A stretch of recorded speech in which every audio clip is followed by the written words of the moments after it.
Hi, I'm Dr. Davo, and this is part 5 of a 12-part series on 2 Timothy. We're looking at chapter 2, verses 3 to 7 in this particular session, and we're looking at 3 metaphors. The first metaphor, no one serving as a soldier gets involved in civilian affairs. He wants to please his commanding officer. The second metaphor, if anyone competes as an athlete, he does not receive the victor's crown unless he competes according to the rules. And number 3, the hard-working farmer should be the first to receive his share of the crops. And then Paul writes, reflect on what I'm saying, for the Lord will give you insight into all this. Now think about a soldier. First of all, in the Roman Empire, soldiers were not married for the most part, especially early on in the Roman army. And they would be commissioned, and they would work with other soldiers in a variety of different physical disciplines. Acrobatic moves, warfare strategies, different troop arrangements, using their shields, climbing walls. It took a lot of physical energy and practice and trial. But one of the things that they would do every morning is that they would pay honor to their captain or their lead general. The lead general's quarters would be at the center of the camp. So picture soldiers every morning, in a sense, called to roll, where they would show honor and homage to their commanding officer. Paul tells Timothy, endure hardship with us like a good soldier of Jesus Christ.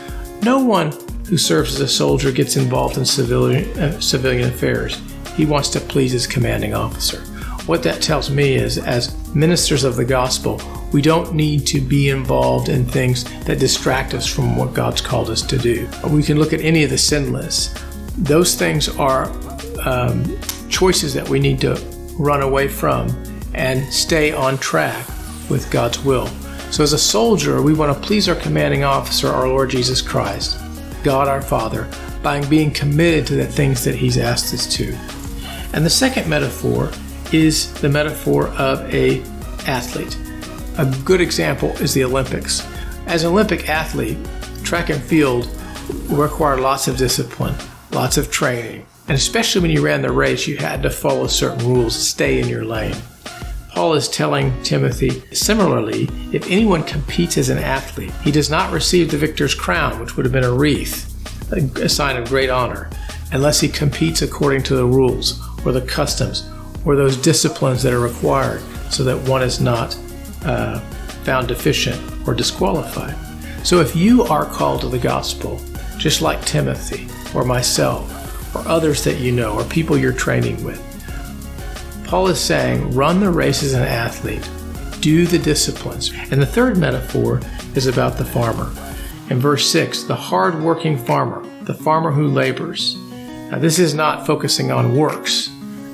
It's focusing on God's grace and the things He's laid out for us to do. In other words, that path or that field that we're going to plow, that field is full of crops.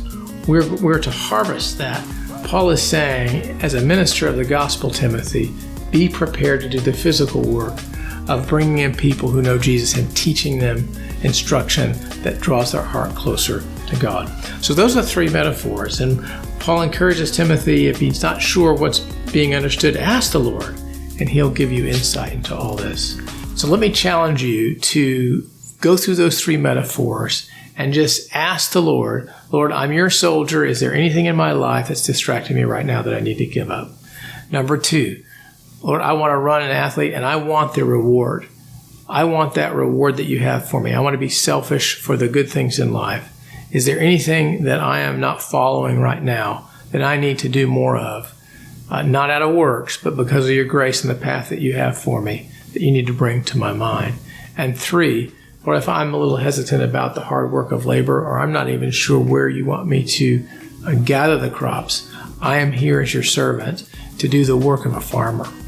So may the Lord bless you as His soldier, may the Lord bless you as His athlete, and may the Lord bless you as His farmer in the harvest.